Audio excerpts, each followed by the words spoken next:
What's up, y'all? My name is Ian Edwards, and welcome to the Soccer Comic Rant. And Lee, can you hear me? I can hear you. Can you hear me? Yep, it doesn't work. I can't hear you. So let me drop this microphone that I'm trying to use. I have a whole setup to make the sound better, but it's not working at all. I get no sound. So let's go back to the earpods.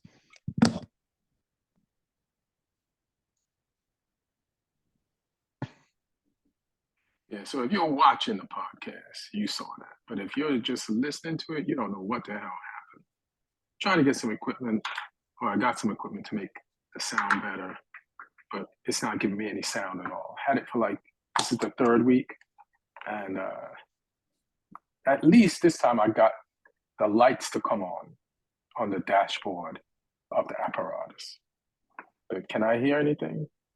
The sound works just as good as when the apparatus wasn't on. So let me just make sure I hear you, Lee. Yep. Can you hear me now? Yeah, I can hear you. Yeah, 100%. There we go.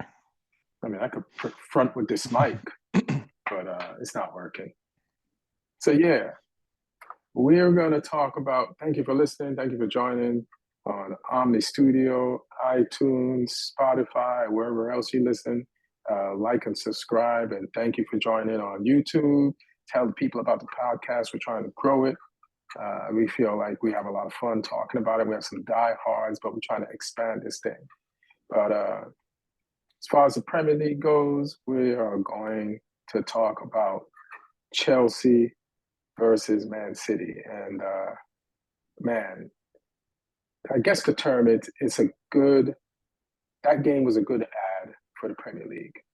4-4, action personified, doesn't get any better than that. Instant classic. So we're going to talk about that. We're going to talk about Man United, Ten Hag specifically. We're going to talk about Southampton in the championship. We're going to talk about Bournemouth getting a win or Newcastle getting a loss. Arsenal won again. Boo. And we are going to talk about the England squad, who got called up and who should have got called up. And some Cole Palmer, some Sterling.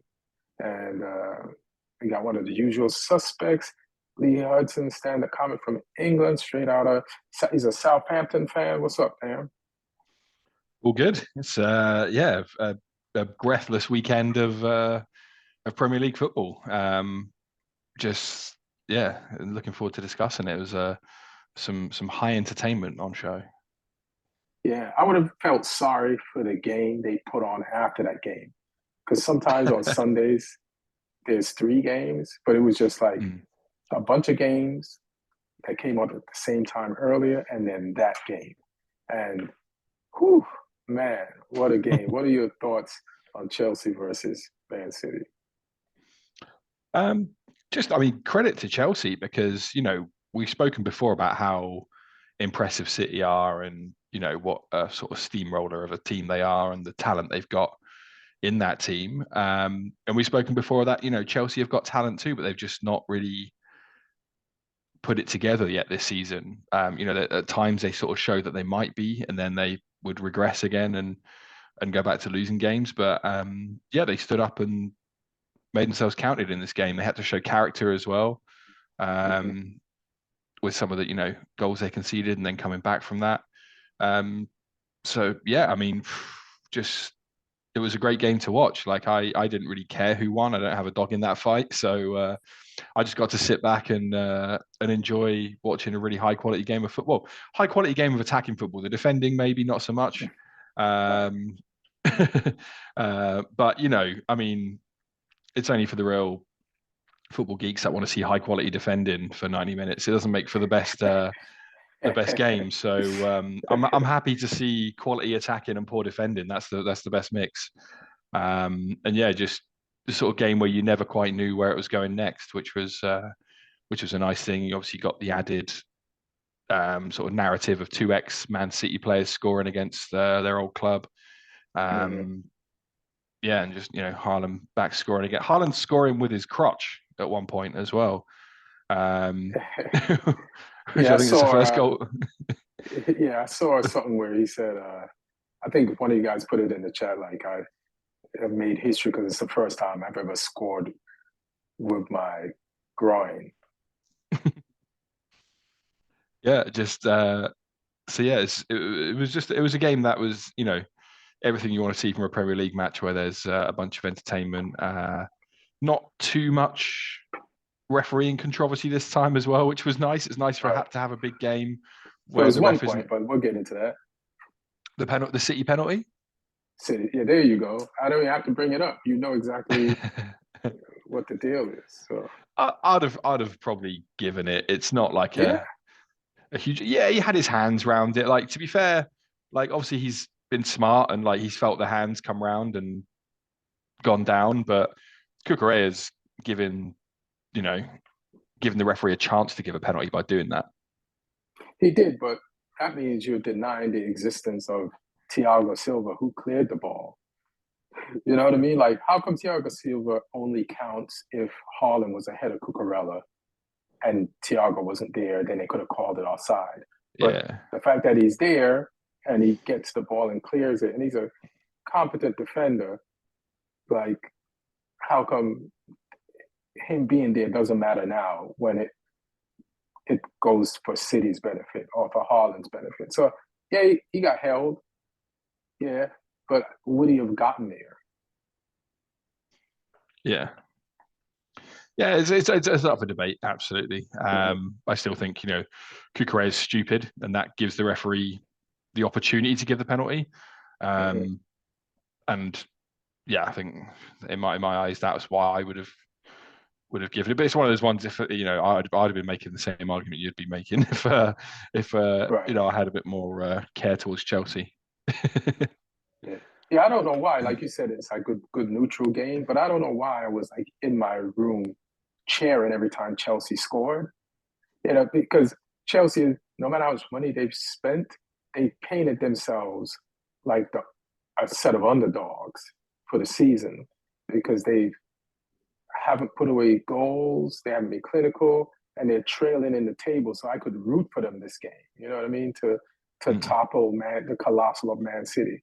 And they were clinical this game, which is an issue they've been struggling with. And they could have even been more clinical. But I want to give a shout out. Like, they made Cole Palmer man of the match. I don't think he was a man of the match. He was close. It should have been Sterling. Sterling was involved in everything. Even the penalty that Cole Palmer put away, Sterling passed that ball to Brozier. Brozier got fouled because of the weight and accuracy of the pass. And it was put perfectly to him by Sterling. And, I think it was Ruben Diaz caused the foul. And Cole Palmer gets to stroll up to the spot. And, rightly so, calm and coolly put the ball away. But I just think Sterling was just on one. Like, he put the ball through Doku's legs. Like, he Doku. You know what I mean? Like, he embarrassed Walker. Like, he was like, I know you guys. This is it. You got rid of me for Jack Grealish. This is Sterling's revenge. And he just had one of those effortless games, man. Like, he was on one, and it was revenge. That was the one he was on. And I think he had just they got the one that he scored the goal, I think, and made it 2-1. Yeah. And then he was good defensively, running back, and like, he just played his heart out, man. He made Man City regret getting rid of him that game. It's like, oh, so you got a Grealish and a Doku, but I'm gonna play better than both of them. I also want to give Reece James a shout out because Doku has been embarrassing everybody in this league, and Reece James showed why he's such a highly rated talent and why he's the captain of Chelsea and why they struggle when he's not there, because he shut down Doku. Like, I've never seen Doku been subbed out of a game since he's been on this run that early and frustrated. And then put Grealish in there, and it's like, you ain't going nowhere either. Doing that, Doku couldn't do it. You couldn't do it. It's not happening, fam. So those players I want to give a shout out. Also, Pep, like, it's rare when Pep doesn't get the whole 3 points. I've seen Pep get the whole 3 points and be unhappy.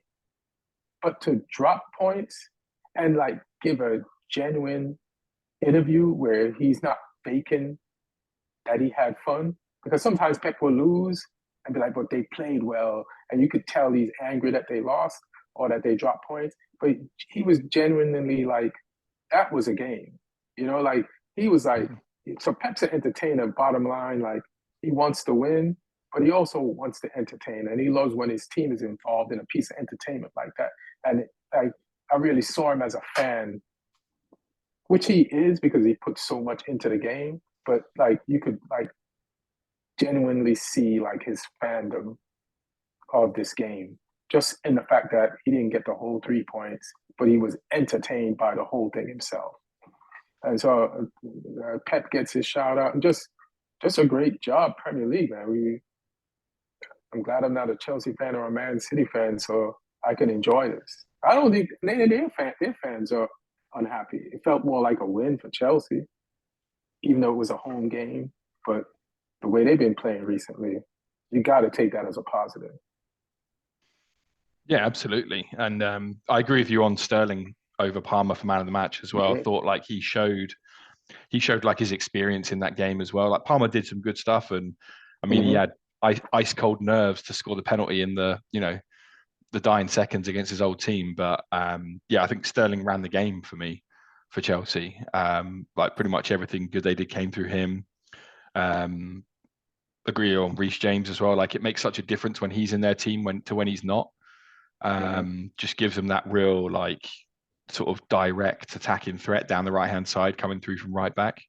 But then also equally, he's able to defend with strength and pace as well. So just gives them a real added edge. So yeah, I mean, hopefully Chelsea fans can be confident after that, and they'll be hoping they can put a good run of form together because some of the teams above them are starting to drop points. Newcastle, Tottenham, people like that. So yeah, if they can hook it up. I mean, we've had conversations in the group chat, especially Neil posting all the stats about how Chelsea have had like one of the best XG ratings this season of all teams, but they hadn't been doing the business. So what yeah, if what if Chelsea wins the XG Premier League? What if they finish out of a Europe spot, but they've won the XG Premier League? There's no title for that. You know what I mean? Like, no, they get nothing. Yeah, you get nothing. But you could be like, well, we got that. But XG is good, and it's basically, I always say it's chances missed, not chances created. Like what's the difference? Yeah, that's it. I mean, it shows who was on top in certain games, but yeah. I mean, you don't get anything for it. You got to put them chances away, and you got to stop them at the other end.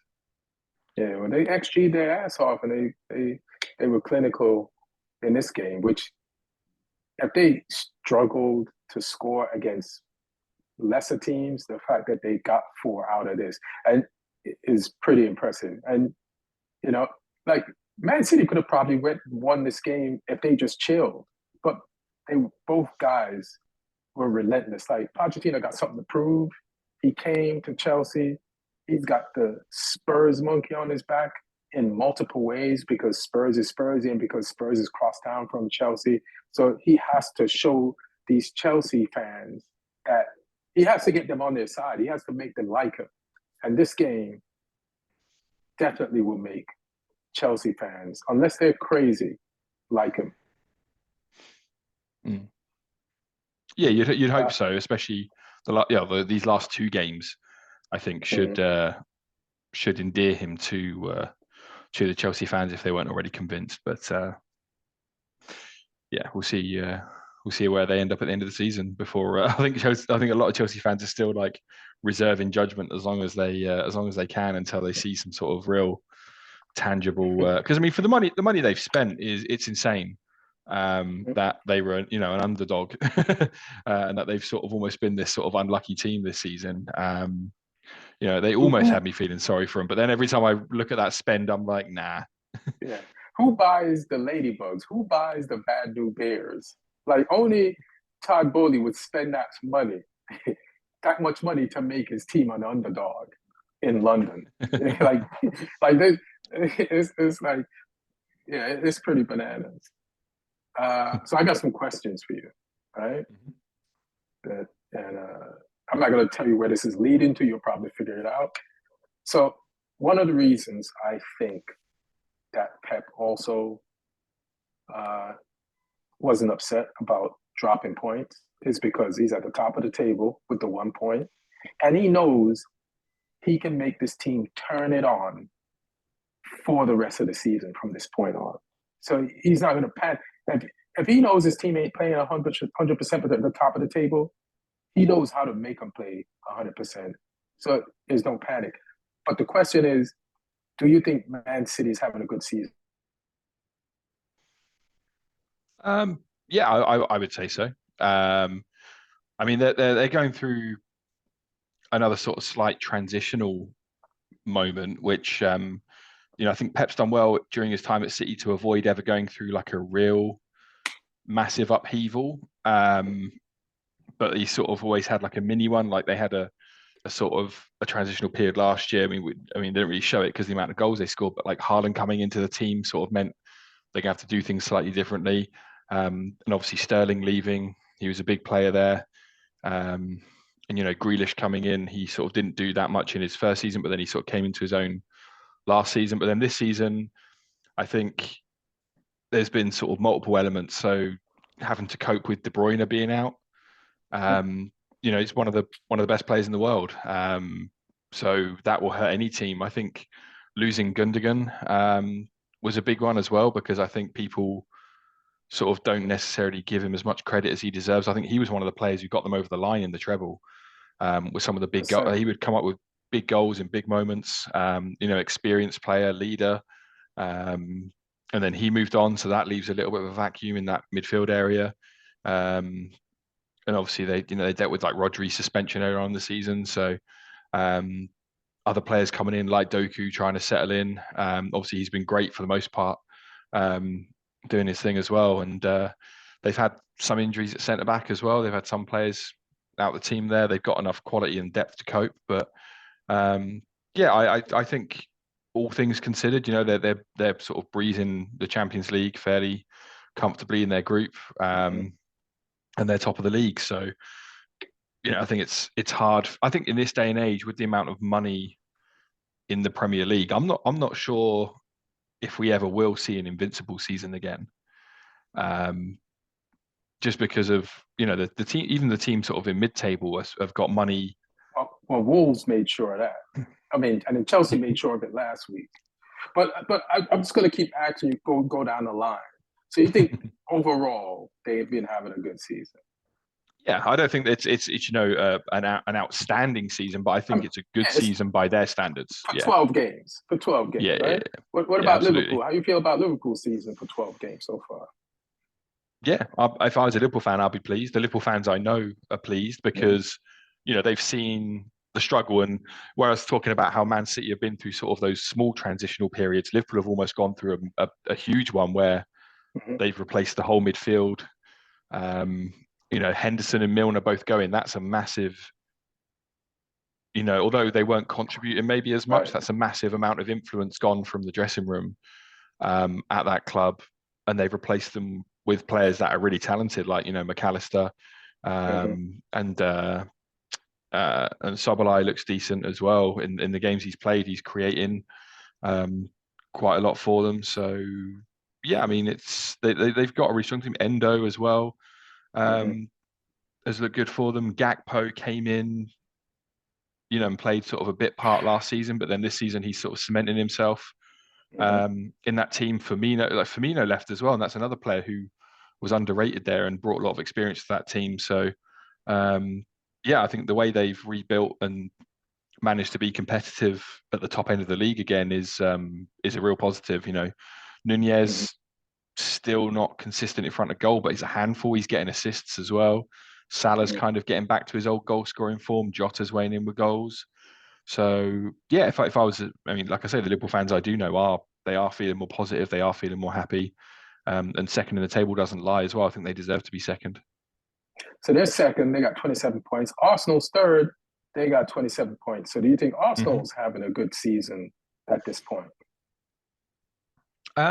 Yeah, I think so. Given that they're only a point off City, the team who, sort of steamroll past them in that last sort of period of the league last year. Hmm. I think it might suit Arsenal to not have that pressure of being top last year, because I think that kind of it got to them in the end. Okay. The fact that they were being chased down rather than the team that were trying to keep pace. Do you think Arteta's like, let's chase them down this time? It's less pressure. Let's drop a point behind them and let's chase them down. Maybe, I don't know. It's but I mean, I just think last year that they had a team of players who weren't used to being in that position, Hmm. and it kind of showed because they kind of crumbled when that pressure really got on, because the pressure sort of built on them over the season, because it's like, oh, I don't think there's any real pressure if you're top towards the start of the season. And then as the season went on, it's like the expectation grew because they're like, oh shit, we could do this. And their fans Right. started to believe as well. And I think that then puts a lot on the players, like I say, especially a lot of those players who were never in that position before. Hmm. Um, there was the occasional player like Jorginho, obviously came from Chelsea where he'd been in that position before, but for a lot of those players, it was new. Saka had never been in that position before. Um, that a lot of their players they had in that team just weren't. It was new to them. Ben White hadn't been in that position before. Ramsdale hadn't been in that position before. It was, all these players, Ramsdale ain't in that Martinelli, position now. even in any position now. Yeah. Um, but yeah, like Martinelli, people like that. I think that got to them in the end. I mean, I think they'd rather still be first if they could, because the danger is if you're chasing City, that they just go into overdrive and leave you behind anyway. And I think regardless, I can't see. I mean, there's a chance they could, but I can't see Arsenal winning the league. Right. Um, I think it's City, and I think if anyone's going to get close to them, But I think it will be Liverpool. all right, I'm gonna just keep going down the line just for like two more teams. Do you think Tottenham's having a good season so far?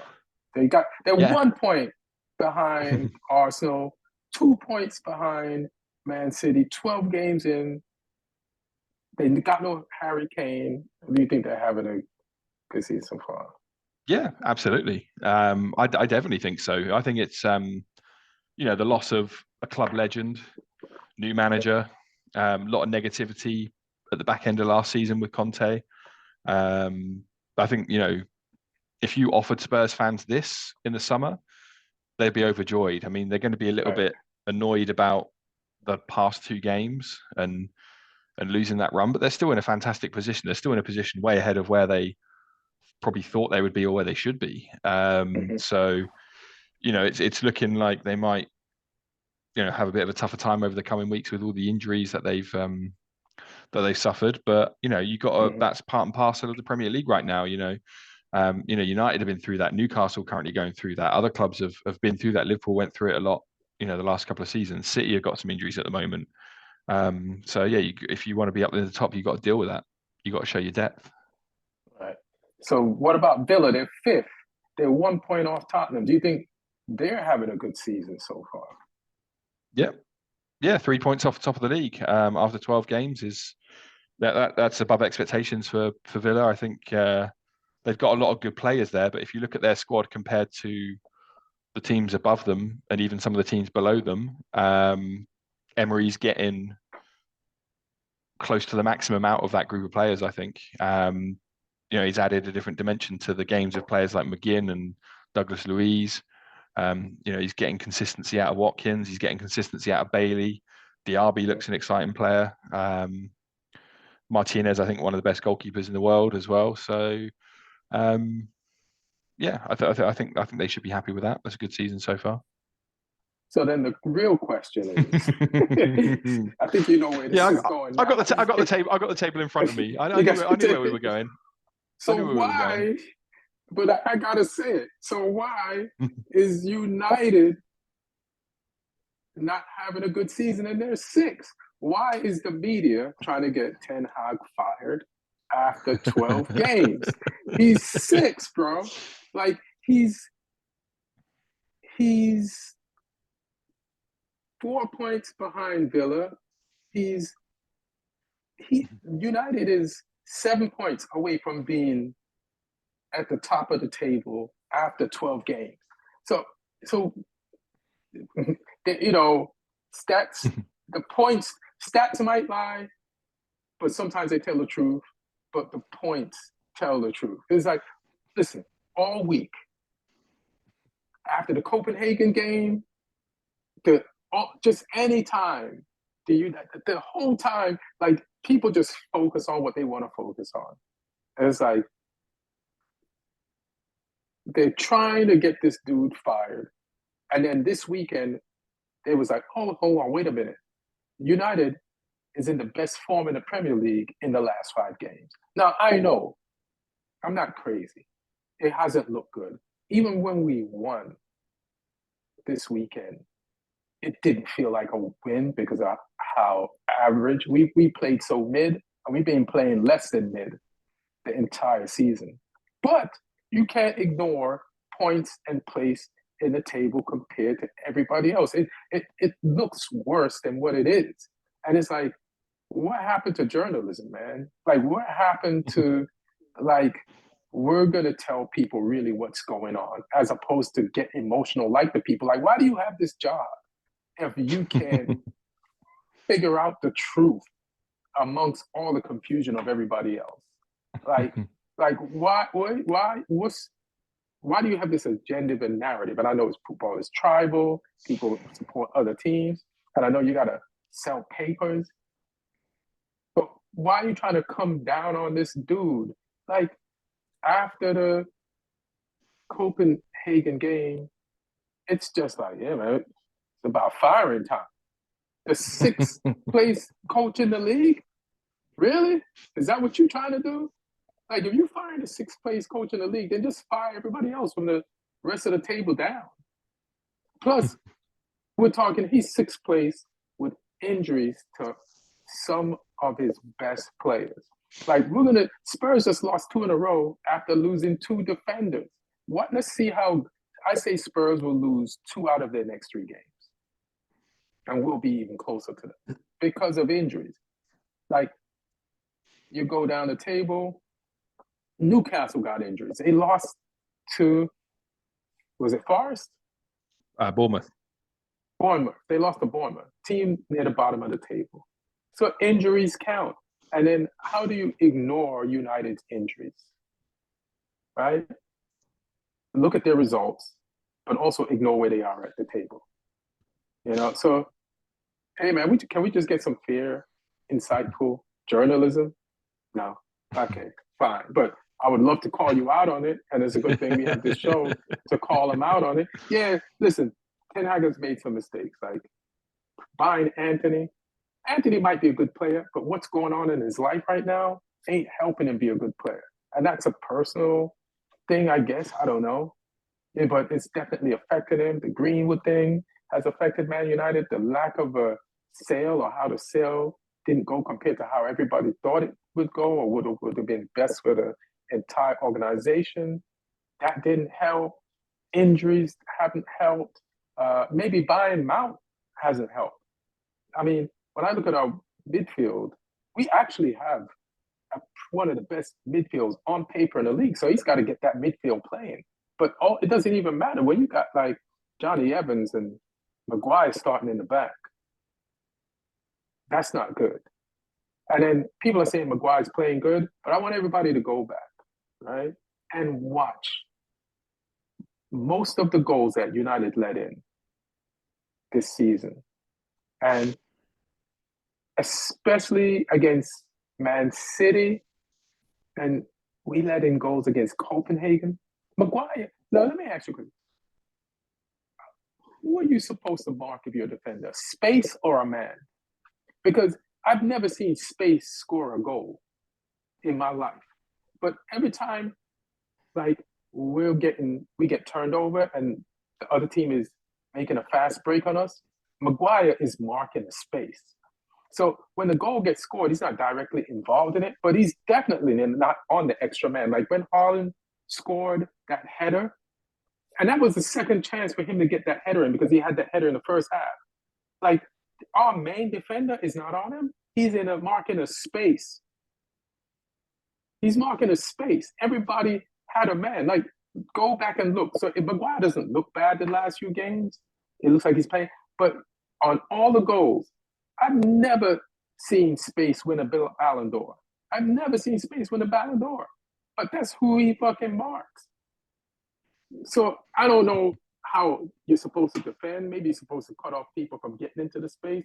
Could you explain why Maguire is marking Space? Is he wrong? Is he right? And am I wrong? It depends what he's being told to do as well. So when the ball goes wide, sometimes managers will want a player to cover off the front post because then technically they could be getting in the way of any cross and stopping it from getting to any of those men. Because sometimes with Haaland, you don't want to be in a 1v1 physical battle to get to the ball because Haaland's so good at just getting in front of his defender and finishing. He's got those crazy limbs of his that can seem to do that. So maybe you've been told to try and cut the pass off before it can get into Haaland. I don't know. Like I said, it depends what he's being asked to do, or if he's ignoring instructions and just going off his own instincts, and that's not serving him. I don't know. But going back to your point though about United in general, I kind of half agree with you. I've got slight counter argument. I can I'll sort of probably agree understand. with you because I can one point. understand. I can understand some of the negativity, and also like we're talking about the table as we're going down it. The distance from Villa to you guys is bigger than the distance from Villa to City. There's 4 points between you and Villa. There's 3 points between Villa and Man City. And I think if you're comparing yourselves to Man City and Tottenham, that's doing United a disservice as a club as to what they should be aspiring, the level they should be aspiring to be at.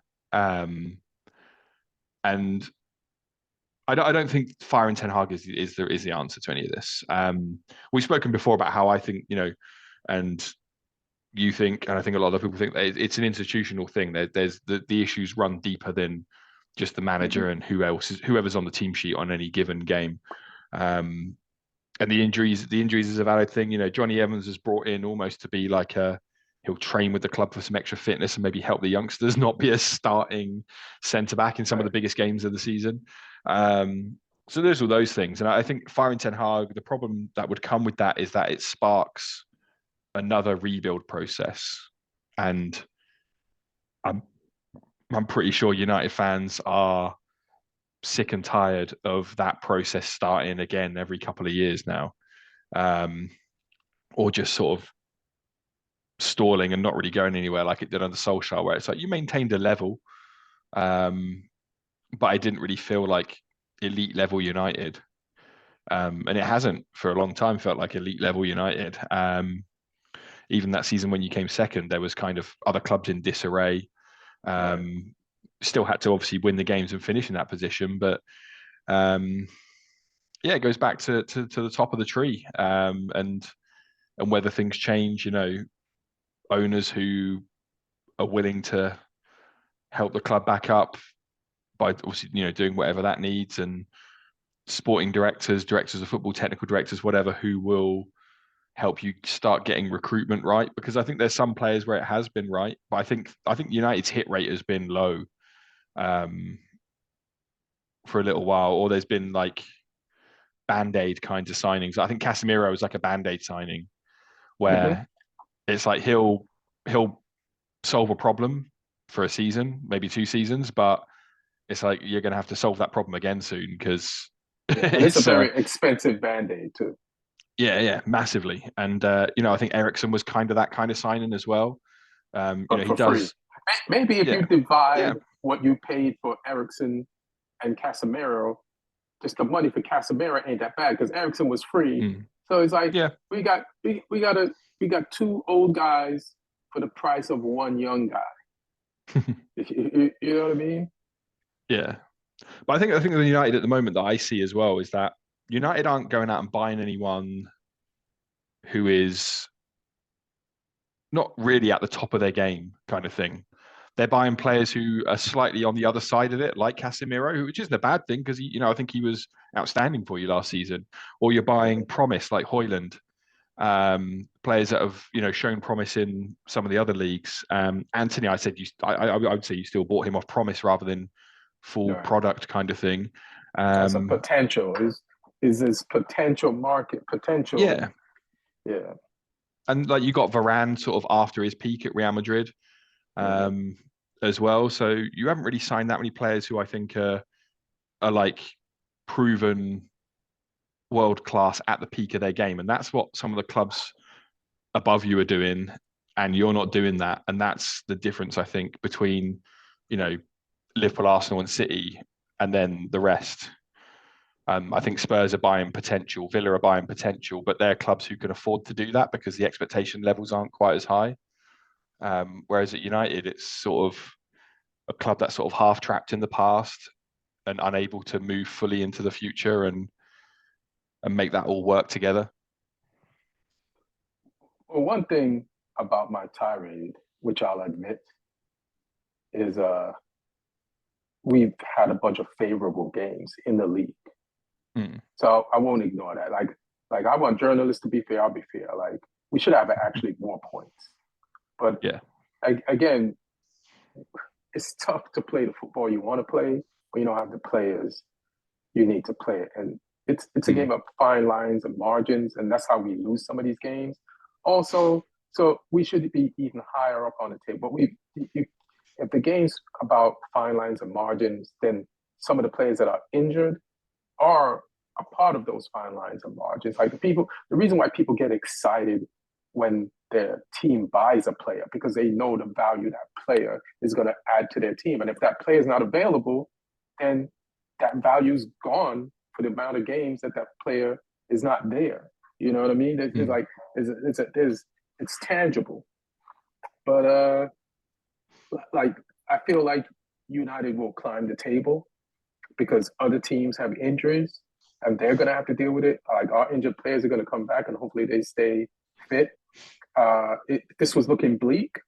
I get it, but the media frenzy, like swimming around our manager like sharks, is bananas. It's like get your shit together. He might have his job longer than you do, but we also got lucky last year too.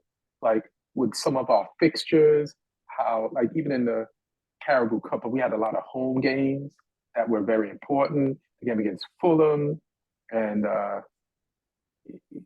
so we had a lot of luck last year too. That stuff that went in our favor, and I say that because we're having a lot of bad luck this year. So just from top to bottom to mistakes that Ten Hag made. So let's see if he can survive these mistakes, then he's really our coach. And then the last stat is he's ahead of points gained than Klopp was at this stage in his Premier League career and Arteta. Like two of the coaches who are above him in the table right now. So to fire a coach that was doing better than these guys who are unfireable right now at the same stage when they was is bananas media. So back off our coach, fam. That's all I'm saying. Uh, Podcast over now. We don't need to do anything else. we, but you can't say injuries don't count because look at Newcastle. They lost to you said Bournemouth, right? Yeah, 2-0. And what do you? So what happened with Trippier and that Newcastle fan? Yeah, I think their fans weren't happy after the game. They're in a tough spot right now, Newcastle as well. So Mm-hmm. they're off of back-to-back losses to Dortmund in the Champions League. Mm-hmm. They've been stumbling a little bit in the league as well with their games, and the fact the fans I think were happy, and Trippier went over and he could be heard saying to them like, "Are we not doing our best right now?" And he mentioned the injuries as well. Um, Facts. and yeah, I mean, I think football fans can become so entitled, and so like deluded almost to the realism of Mm-hmm. it's like you need to be a realist. Like it's hard because football's such an emotional game, and I Yeah. think people get swept up in that, and I think people attach a real sort of some people, I think in this country especially, um like fans who go to games as well, like fans, because like Newcastle to Bournemouth is a long way, and Right. I think people will attach their happiness to the performance of the team, and if their team's not performing well, then it directly affects their happiness. Right. I mean, I think every fan globally feels that, but even more so when you've paid. Life's expensive right now, and paying to travel Right. from Newcastle to Bournemouth, they're going to be upset. But as a realist, you need to accept that you're not going to win every game of football. When you've got injuries, that probability goes down. Your chances of winning, and Bournemouth showed up as well. It's the Premier League; anyone can beat anyone. Right. Bournemouth showed up. They actually worked Newcastle to the point where they deserved to win that game. Pope made some good saves in that game as well to sort of keep Newcastle in it. And yeah, I think it's a little bit sort of petulant from Newcastle fans, but I can sort of understand it, like I say, because of the emotion involved and the travel and everything. But realistically, they've had injuries. They're those fans were protesting not long ago against Mike Ashley, the former owner, and sort of dealing with the fact that their club was, going nowhere. And then they've got this money. They're in the Champions League this season. They swept PSG aside in one game. If they look at the bigger picture, things are pretty rosy as a Newcastle fan right now. And I think people just need to be able to, develop a bit more emotional maturity and ride out those tough spells, because that's what being a fan's about. Yeah. If you can't You're a deal with Southampton fan. exactly, I ride those spells out a whole season sometimes. And I feel the emotion though. I felt it last season, and I had way more reason to feel it than these Newcastle fans do because they're going through a bad month. Right. But it is what it is, and football fans will always be football fans. True. I think yeah, sort of reason and sort of realistic thinking and rationality isn't a strong suit of football fans. Like I say, it's an emotional game. It's why we love talking about it and expressing opinions about it, because it's it's emotive. But yeah, I think Newcastle fans need to chill a little bit. Yeah. And I think it was like somebody said it's just one fan or a few fans. Most of them are like Yeah, they understand. But it does, like it's like the media slant is almost like Trippier shouldn't have said nothing. But I feel like if the fan could say something, then he could say something. And it's like you can't boo Trippier since he's been there. He's given it his all. So he's a part of your success. So I get it. As a fan, shit is emotional, but football is like just a lesson for life. Like if you can't control your like things happen so that you have to learn to control your emotions. And I don't think the fan did in this case. You know what I mean? Because I don't think he looked at the overall picture. Like you're in the Champions League, you just beat Mbappe, bro. Like and you got injuries. And yeah, Bournemouth is far. But look how far Newcastle has come. Way further. So don't cancel that out of the equation. And I think Trippier was right to say what he said, because since he's been there, the Bournemouth that they're mad at, he had nothing to do with that shit. He wasn't there. The Bournemouth that you're in love with now, he's 100% a part of that. So he had everything, and he took less money to come there, like he said in an interview. People think he just taking a payday. He's proven everybody wrong. He's back in the English squad. They've got a La Liga winner. So yeah, you could talk to a fan. If a fan can talk to you and say something, you can say it back. Yeah, he's got a fighting spirit, and he knows that his team is injured. They got a gambler on this team, so he can't play. Or can he? I don't know if he's playing or suspended. no, he's banned now. Yeah, he's banned. So they going through some shit, So God bless Trippier. Also, Brighton Hove is right behind them. And listen, nobody's talking about firing De Zerbi. But somebody put that. So what's the thing that somebody put in the chat about Newcastle is thinking that Eddie Howe has taken Newcastle as far as he can. Is this just a tweet? Who put that tweet out, and how legit is this? Yeah, it was a journalist tweet. I don't know the full legitimacy of it, but it wouldn't surprise me because, I mean, I'm talking about football fans not always being the most rational and realistic people. I think football club owners are in the same boat because they're throwing around large sums of money, and I think having had a taste of that glamour at the Champions League and being up near the top of the league, the owners might have thought maybe our manager isn't as glamorous as where we want to be. So, I mean, I don't. That tweet also said that they're not necessarily going to pull the trigger in like the next few days if they are.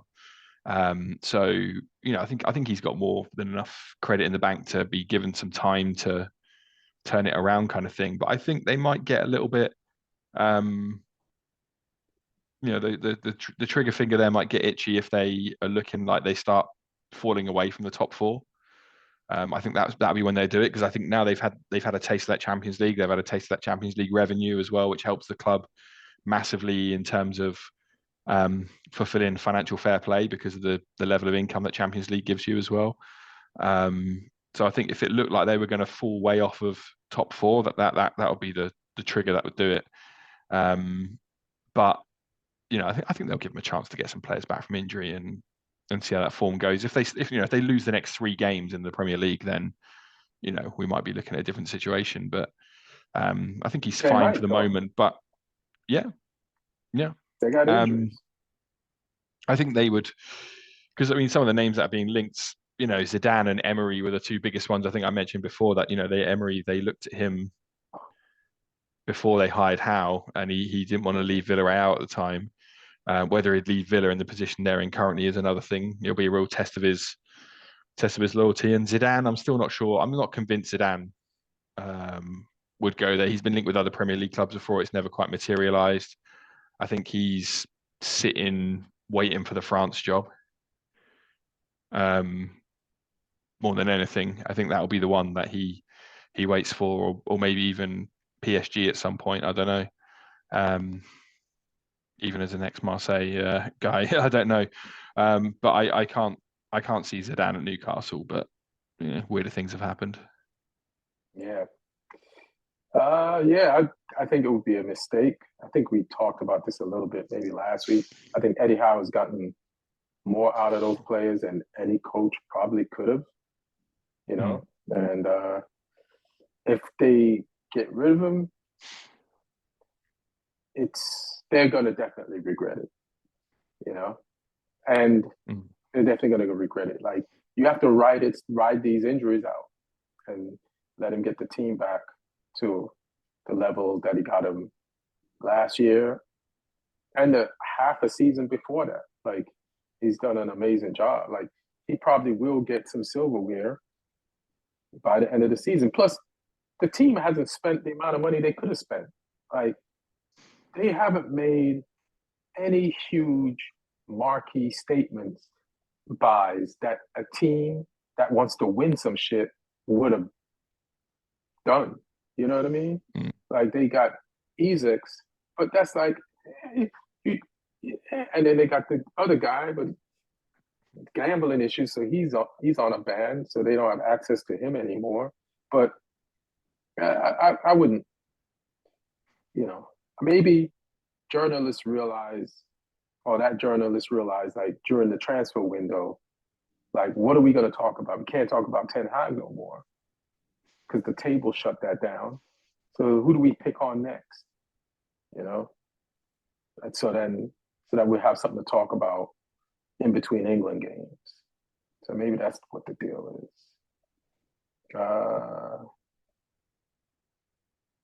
I'm just looking at this table.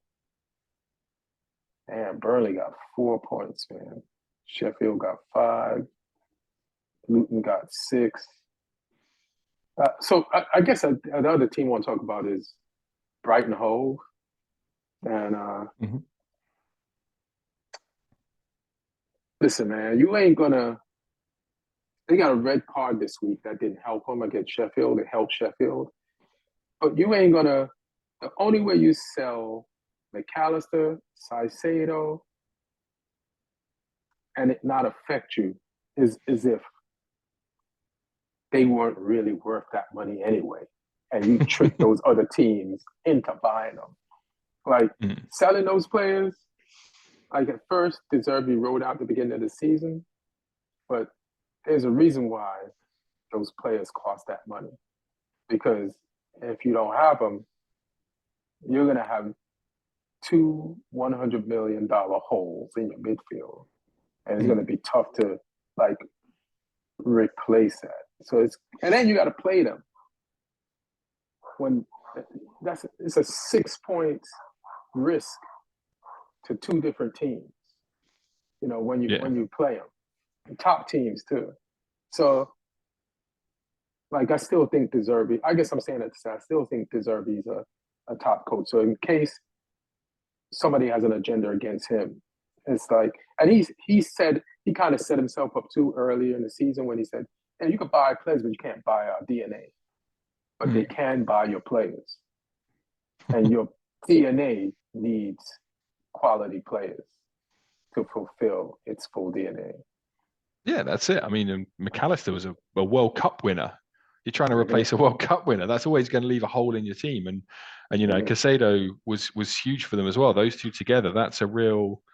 You know, we talk about Liverpool rebuilding their midfield. Like that's what Brighton have had to do. Like they've just lost two massive players, and they haven't really gone out and bought anyone of their level. They've bought potential. And some of that potential is looking good. Like the guy who scored a couple of goals from recently, Adingra, scored in this game as well. He looks decent. But you know, like they brought in Dahoud, who got sent off. I mean, other than the sending off, I think the sending off was warranted. He had studs up, but he's looked steady for them this season. But I don't think he's of the level Caicedo and McAllister were at.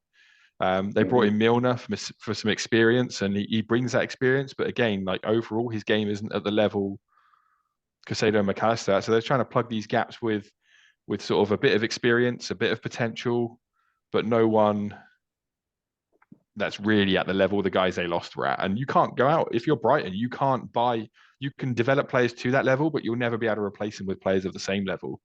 You're going to have to try and, like you say, they've got that blend of experience and potential instead to try and plug that gap, and that's always going to be tough. But I think they probably overachieved a little bit last season in terms of where they finished, with other clubs around them underachieving. Chelsea, Tottenham, people like that having bad seasons last season. So I think they're always going to come back up and potentially sneak up above Brighton. Newcastle with that money as well. So yeah, I think again, I don't think their fans are really complaining much from what I've heard. They went and beat Ajax in the Europa League midweek. I know a couple of Brighton fans who went out to that game and they were overjoyed, kind of thing, watching their team beat Ajax in Amsterdam. That's even though it's a beleaguered Ajax, it's still Ajax. Like Brighton, beating Ajax is huge. Just those two in names. Amsterdam. Yeah, it's a wild ride to go on. So credit to them, for that. And yeah, from what the Brighton fans I know, they're pretty happy with it. There's some sections of the media that are talking about De Zerbi as well as being a potential future successor to Pep at Man City, just because of the way he likes to get his teams to play. What he's done his whole career is get teams to play that way with a relative budget. At Sassuolo in Italy, he did that for a number of years. He did it briefly at Shakhtar before things went south in terms of the Ukrainian situation. And then, he's done it at Brighton as well. So it'd be interesting to see what he could potentially do with world-class players at the very elite level, and with funds behind him. So I don't think he's damaging that too much at the moment. They're going to be an inconsistent team, I think, this season because of the makeup of their squad and the players they've lost, but they'll still easily be top 10, I think, I think that should be their aim as a club, is to just be finishing comfortably top 10. Right. It's tough. Like you said something about Newcastle that reminds me, or that has bearing on Brighton Hove, and the fact that Newcastle finished in the Champions League. like expectations have been raised. So even if Brighton Hove, like you say, if they finish top 10, that's good. But the fans, once they tasted the blood of Ajax in Europe, you know what I'm saying? Tempe is not going to be good enough for them. And you could tell by the Newcastle fans how fast they got a big head, some of them, not all of them, you know, and like their sense of self has been inflated to the point they're like yelling at players. You know what I mean? Even though those players are taking them further than they've been. You've been in the championship, Newcastle, recently, more than once. So, yeah, I get it all. The people get into it. It's very emotional. Football's emotional. It brings joy, sadness, and happiness. What that championship do, fam? How did y'all do this weekend? We played West Brom, obviously, you know, another ex-Premier League team, and we won. We won again. We're 8 games unbeaten now. They were close. Yeah, 8 games unbeaten. That's yeah. crazy. You talk about them every week, and then I just remember how bad the run was. Like they started the season good, then there was this, but 8 games unbeaten. That's pretty impressive. Yeah, it's I'm pretty happy at the moment.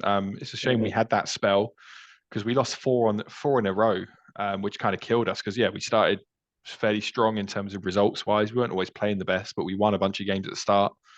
The 4-game losing spell killed us a little bit.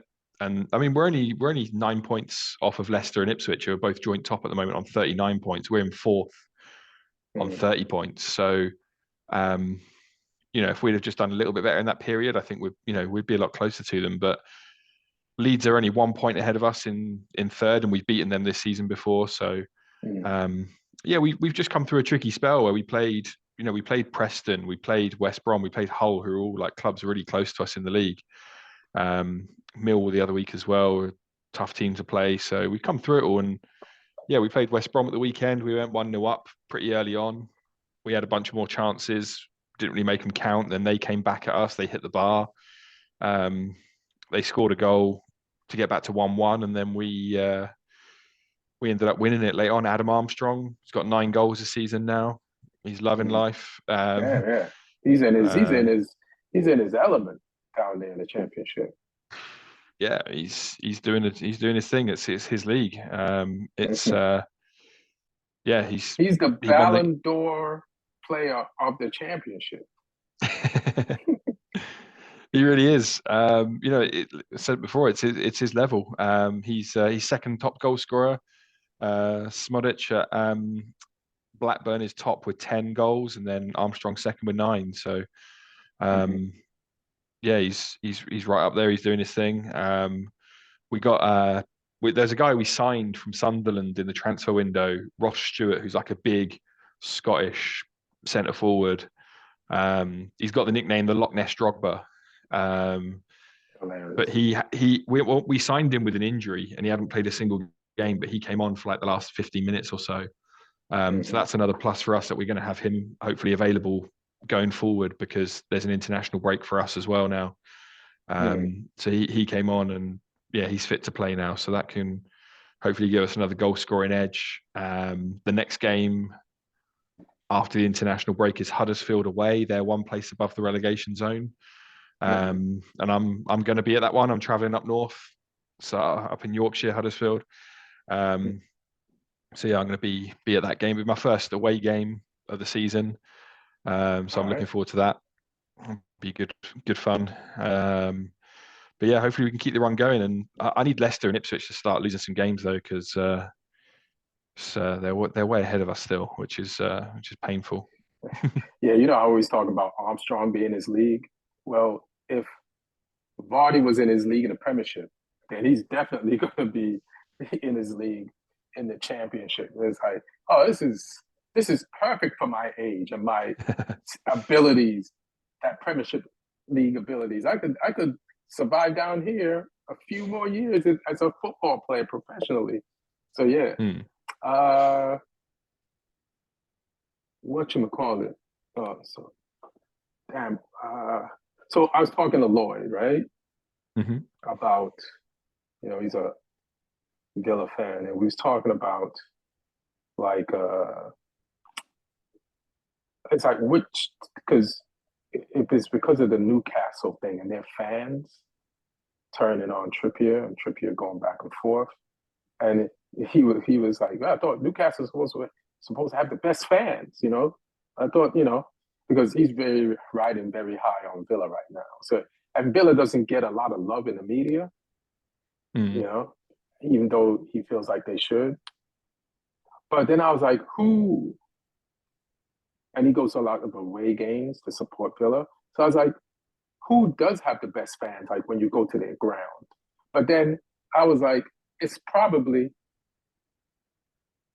the loudest fans are probably going to be is during a derby, and then because they hate you and it's a local rivalry, so they're going to cheer the loudest. So then he said West Brom, like it's like the hardest, like he like the best fans is going to be based on who's your team and who one of their biggest rivals is. And so it's going to be different for everybody. But then I was like, West Brom is like a yo-yo team. So so it led me to this question. It's like, so if you're Crystal Palace, Everton, let me think of a team that hasn't won anything in a while, but they've been in the Premier League. Let's say Wolves. They've been in the Premier League for a while, for a minute. Are you happy as a mid-level team in the Premier League, right? Or what if you're West Brom, right? Where you go up and down from the Premier League to the Championship. And because every time you get promoted, it feels like you won the Champions League. So you experience like what teams like Chelsea, Man City, Man United, and other teams at the top of the Premier League table have experienced. So would you rather be like a team that's a yo-yo team and go up and down and have that feeling of euphoria, or would you just rather be mid in the Premier League? And I'd rather be mid. You rather be mid? All right. Yeah, because there's always a danger. I mean, like we played West Brom at the weekend, and this is their third season, I think, in a row now down. Because you can only yo-yo for so long. Norwich are the same. Norwich went down, and then they're just in a bit of a mess now. So I think there's that danger, and I think like it's a fun level of football to be at the Championship. I'm enjoying watching my team win more games than we won in like all of the last 2 seasons, pretty much. But you just lack that bit of relevance when you're down in that league. Not people don't tend to care as much. The games are more fun, but I don't know. There's something about being in that top level of football and striving to make it up to that next level, like a Brighton or someone. And we had our taste of that a few years back when we had that team. When Poch was our manager, when Koeman was our manager. We had a little taste of that breaking into the top half of the table. And I think that's what we strive for. It's hard when you haven't got, the level of financial clout that some of these other clubs have now, but it's possible. I would rather see my team strive for that than accept being a yo-yo club going up and down every season. It's definitely fun, but if that fun runs out and you just become an average Championship team, that's not fun. Right. But even though, like, the Championship is like in popularity, it's like, isn't it like fifth in the world, like period, or something? I think in terms of attendances and like wage spend or something, it's bigger than most foreign leagues, other than La Liga and Serie A and Bundesliga and stuff like that. It's in terms of the money spent by the clubs on their wages and the attendances at the stadiums, it's bigger than most. Okay. Let me see. So what do you think of I gotta figure out how to bring up the current England roster. Who's on it? Do you have it in front of you? Yeah, I got it in front of me. All right. So I mean, most of it's stuff we'd expect. Conser's in from Villa, um, which is one of the things. Keepers are still Johnston, Pickford, and Ramsdale, which I think is a bit weird because I think Pope should be in there personally. But yeah, Bellingham's in there, but I don't think he's going to play. I think he's been ruled out with injury now. Um, Henderson still gets in there. That's the one that annoys me, just because I think Ward-Prowse, he got 2 assists at the weekend. I don't know what he has to do to play for England. Um, you know, Henderson's out there playing in front of 600 people for some shitty Saudi club. So yeah, I mean, that's a joke Let me in my ask you a question opinion. about Henderson. Like, based on all the midfielders, right? Mhm. That Chelsea, not that Liverpool bought, right? If Henderson, let's think about this. Like, if Henderson had stayed at Liverpool, right? Even if he wasn't injured, which he had an injury plague last 2 seasons, he might not start that much in the Premier League, right? So then Mm. that would make Southgate be like, well, he ain't starting much for Liverpool, so I'm not going to pick him.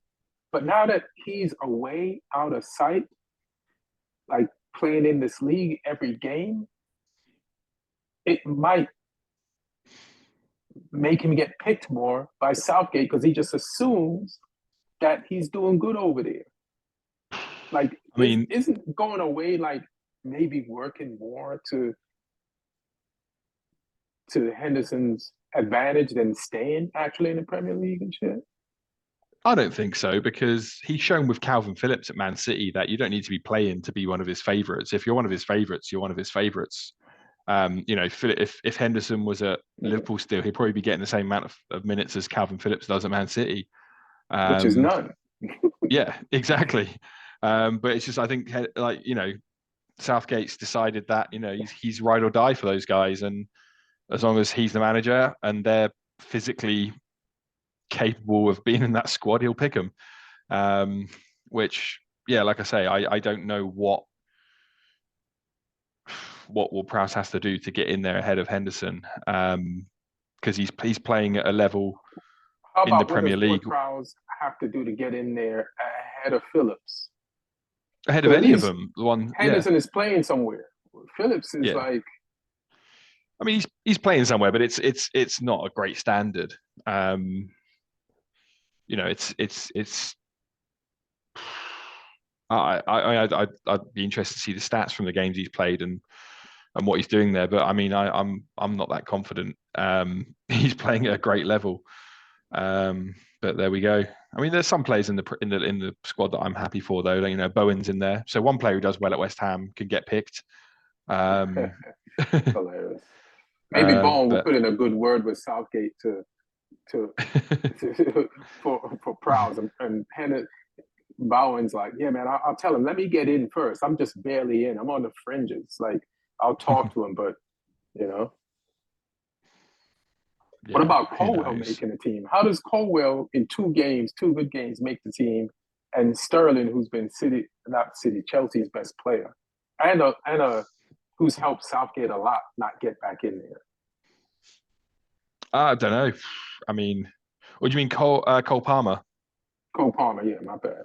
Yeah, I mean, I don't know if this is just a case of Southgate knows Sterling, and he knows what he can do, what he can't do, and Palmer's a bit more of an unknown quantity, so he's wanting to have a closer look at him maybe, Mm-hmm. um, because these games are pretty much a formality. We're playing Malta at Wembley. We should be able to win that without even ever getting out of second gear, to be honest. And then Mm-hmm. after that, it's North Macedonia. We've already qualified, I think. So, you know, the games are much and muchness. It's not really that much riding on it. But so I can understand him taking a look at Cole Palmer. I think if you're picking purely on form, Sterling should be in there. I think it's harsh that he's not. Um, I'd have him at the moment over potentially, Grealish, who isn't playing that much at City.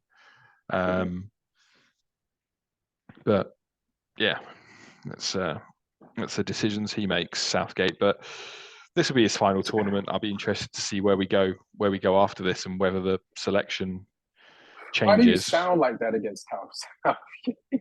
Like this is the.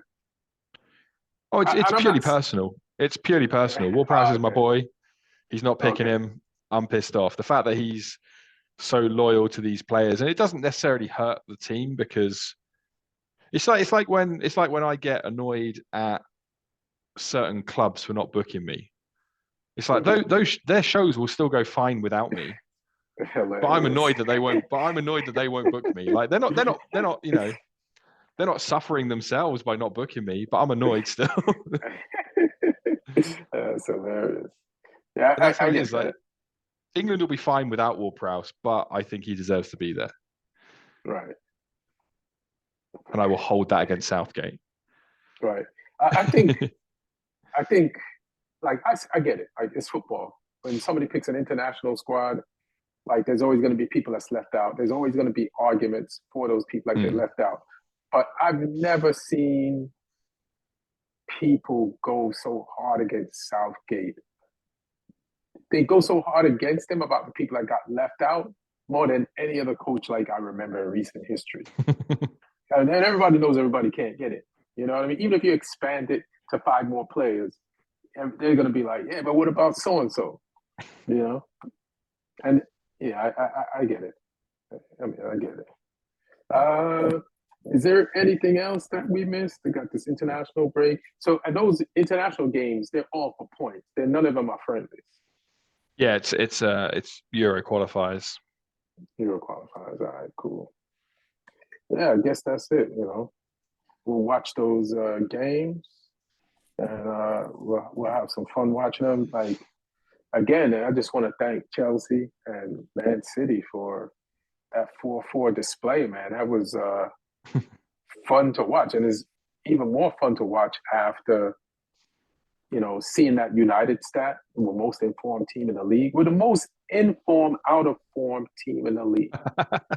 You know what I'm saying? United is the most informed, out of form team in the league. So wait till we get informed. That's your ass, And league. just one more thing for me. It goes from bad to worse for Martin as well. Obviously, Spurs are sliding down the table, and he's sliding down Oh the yeah. fantasy table. Oh yeah. I've now gone above him. Mm-hmm. I am. I'm 20. No, not 20. I am. How many points am I ahead of mine? I'm 18 points ahead of him now. I leapfrogged him this week. I had a big week. Mm-hmm. He did not.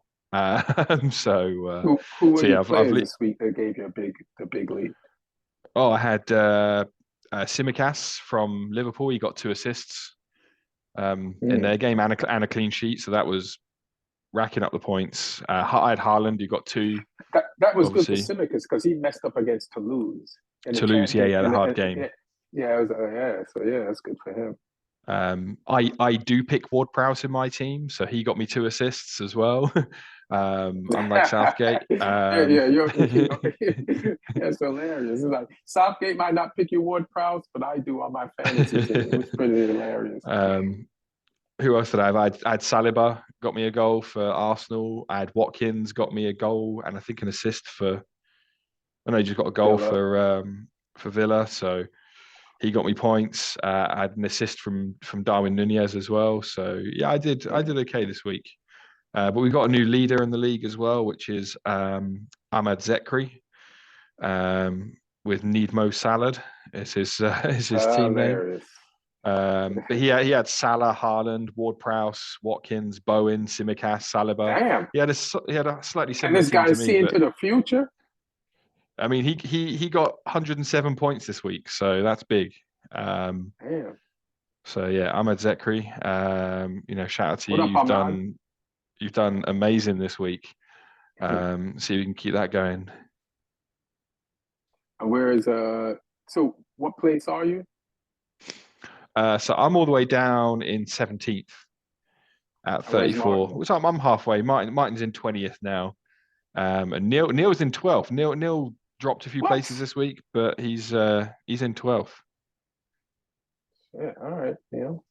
Pretty Neil played his impressive. wild card this week. He has Haaland and Salah, so that's quite a big points winner. Yeah, Salah's heating up, man. He's like really, he's gotten. Mm. Listen, he pretty much always played good. Like for some reason last year, but Liverpool was in a bunch of turmoil period last year.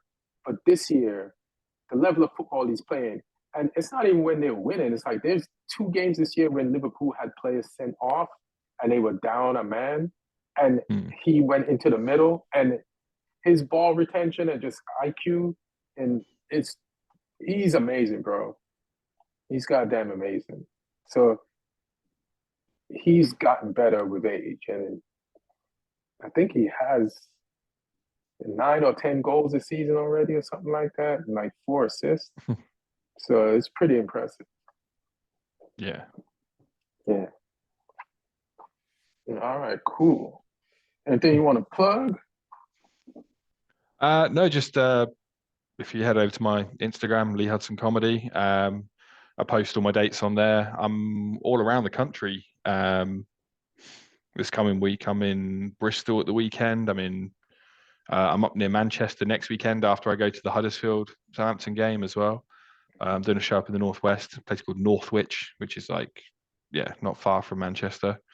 So yeah, I got that. I got a few other dates around a few other places coming up as well. Birmingham, Leicester, all sorts of stuff. I've got a show.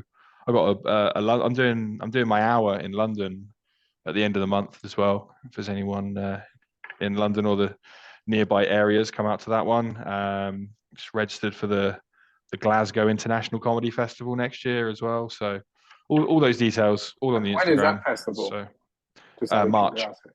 March. Yeah. Is there a Christmas vibe to comp? Did Christmas start in England yet? Because it started. Oh yeah, here. yeah. Oh yeah. There's decorations up and stuff That's everywhere. what I'm talking about. Yes. I've already done a couple of shows where there's been like people in the audience on like their office work party kind of thing. You know they're working for a cheap company when the party's in November or in January. That's when you know you're working for. You get a better rate. The January one is really hilarious. Yeah. Yeah. Yeah, you see January people in Christmas January. parties. Yeah. Yeah, it's like, come on, fam. You're yeah, your company are cheap as hell if they're doing a January Christmas party, but also November. Like I said, I've experienced a couple of them already. They were good fun though. Yeah, November's bad. November's bad. It's cheap, but at least Christmas starts November 1st. But Yeah. it's definitely over in January. You know what I mean? Oh yeah. Like, so that's pretty bananas. Yeah, I miss like performing in England. Like I used to come and do the Junglers run in December. I just like comedy takes on a different vibe at Christmas time. Like it's tangible, you can feel it, it's fun, and it's just that some of the shows weren't that great because a lot of them were like office parties, and people were talking and catching up and like hitting on the people they couldn't hit on in the office, or just doubling down on that, and they were drunk and shit. It's like it's work, but just being in England for Christmas was fun. And then I would like go eat at my family's house on Christmas Day, and my aunt could cook her ass off, man, to see the whole fam. And like everybody goes to Auntie Punzi's house for Christmas dinner. It's fun. So I just miss all the cousins and all that stuff. Yeah, but yeah, it's been a minute. I got to try to get back out there for Christmas or something. Do some shows. Yeah, I mean, London looks beautiful as well at Christmas time. All the streets have all the decorations up as well around Central. Yeah, it's a nice vibe.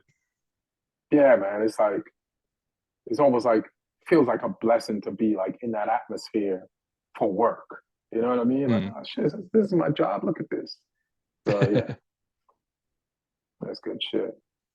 Well, thanks, man. Great job. Thanks for popping on again. Thank you, everybody, for listening. Love each other. Let's take care of each other. It's the only way this shit can work for the best of all of us. And good luck during international break. You know what I'm saying? United or six. All right. Just end that.